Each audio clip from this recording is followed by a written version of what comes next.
Okay, so you'll hear everything that happened going on in Alhambra State. I'm going to show you some of the videos. It's just one video. The security in Anambra that Soludo, people that Soludo now, those are Agone Chamber and the co that Soludo recruited in Anambra State. So make you see the kind of people that are security in Anambra State or in Nigeria. People that take drugs, like hardcore drugs. So I'm going to play this video. Just tune in. Take your time, watch this video.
Hey, Brock is back.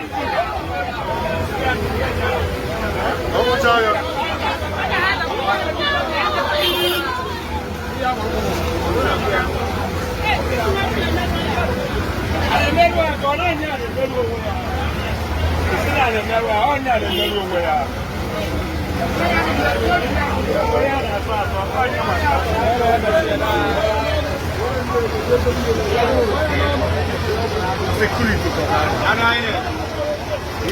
Hey, back when we are.